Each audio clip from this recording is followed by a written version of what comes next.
Dans le nord de l'île de Chypre, sous domination turque, des chrétiens d'Orient de la communauté maronite veulent préserver leurs traditions. Ils sont arrivés au XIIe siècle de la Grande Syrie. Aujourd'hui peu nombreux, ils redoublent de motivation pour faire perdurer leur identité.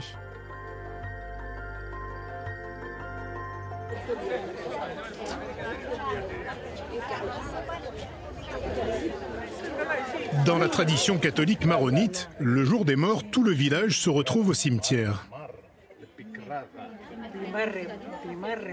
Les vivants discutent de la prononciation d'un mot dans leur langue maternelle, l'arabe chypriote, le sana.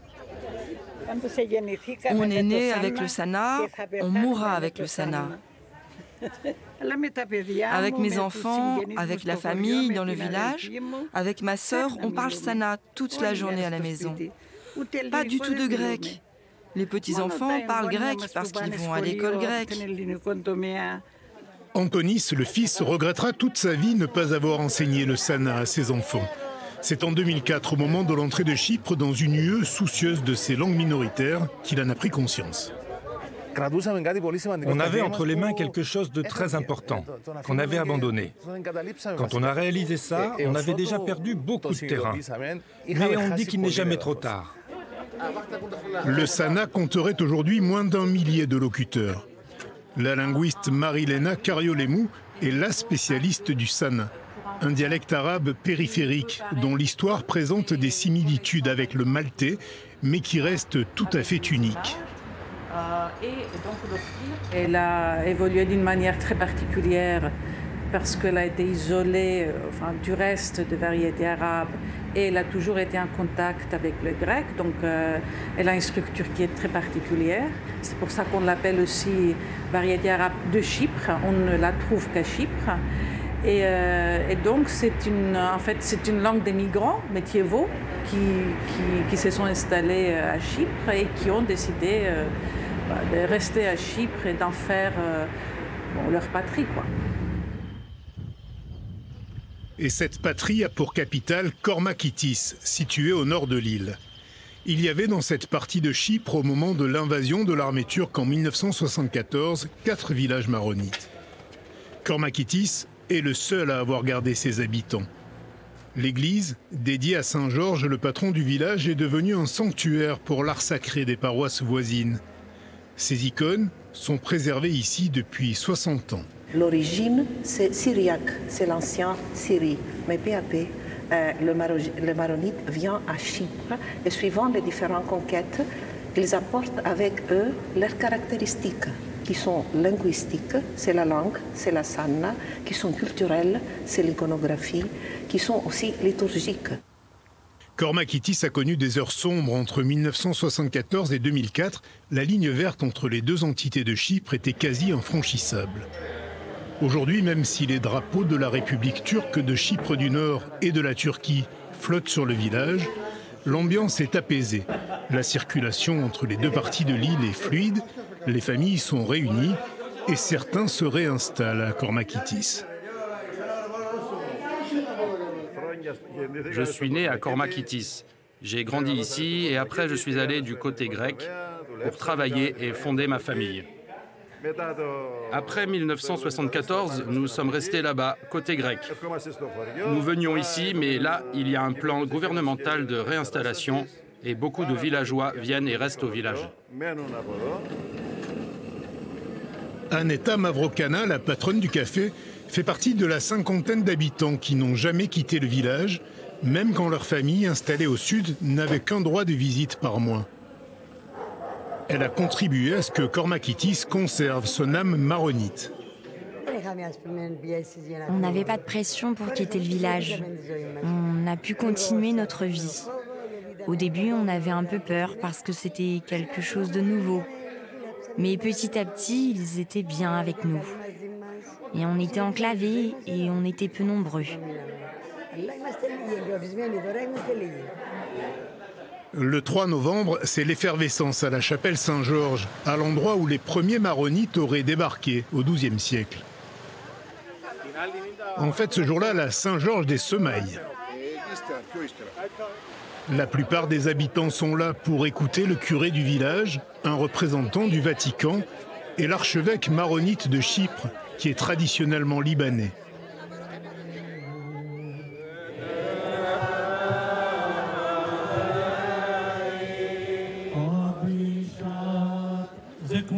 Dans des temps plus anciens, les paysans apportaient leurs semailles pour qu'elles soient bénies et pour que les récoltes soient bonnes.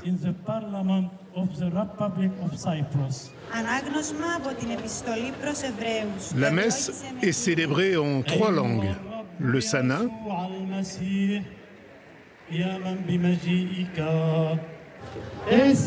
le grec et le syriaque. Comme autant de liens pour une communauté qui vit aux côtés des Chypriotes grecs et turcs. Il n'y a jamais eu d'exemple de situation où on en a été en conflit avec l'une ou l'autre des deux communautés. Au contraire, on vivait ensemble, en paix, avec tout le monde et toujours. Oui, la foi et la langue nous ont aidés à garder notre différence, mais toujours dans la tradition multiculturelle de Chypre.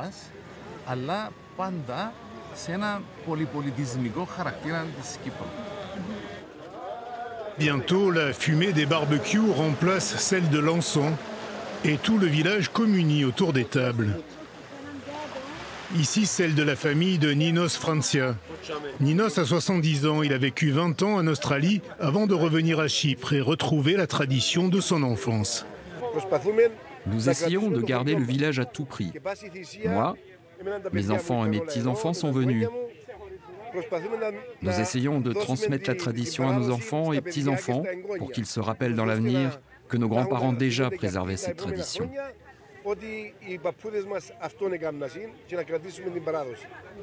Au Centre pour la coopération, bienvenue à Kormakitis, à Kormachit, à Korojam. Laissons les différents noms de la même terre renforcer l'identité d'une patrie unifiée. Le repas officiel avec les ambassadeurs d'une dizaine de pays.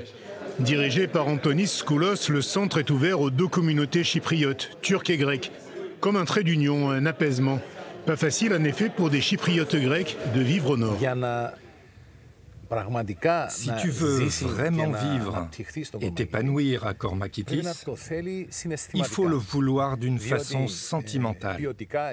Parce que d'un point de vue social et de la qualité de vie, c'est difficile.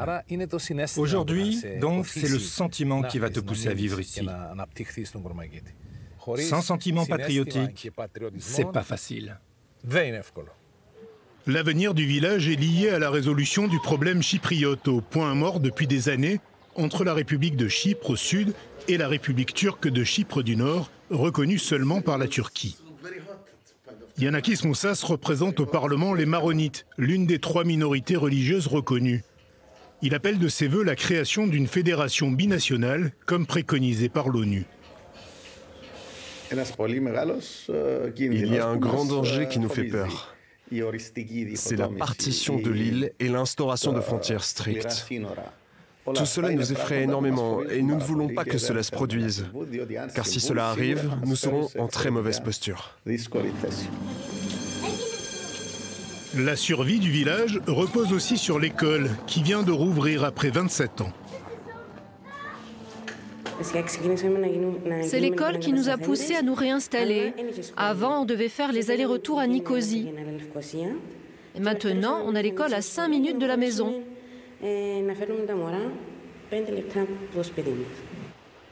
Ioannis, 11 ans, est le seul élève de primaire. Il prend ce jour-là un cours de Sana. Son instituteur, Elias Zonias, est aussi le responsable de l'enseignement de la langue, récemment codifié avec un alphabet latin.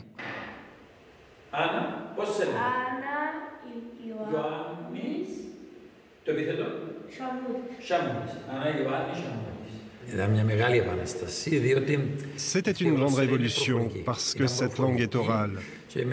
Avec la création de l'alphabet, on a commencé un travail sérieux avec Marie-Léna Kariolemou comme responsable scientifique en écrivant le premier livre.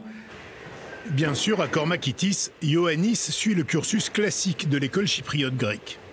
L'année prochaine, il devra aller au collège à Nicosie, où il continuera son apprentissage du Sana. primordial pour lui.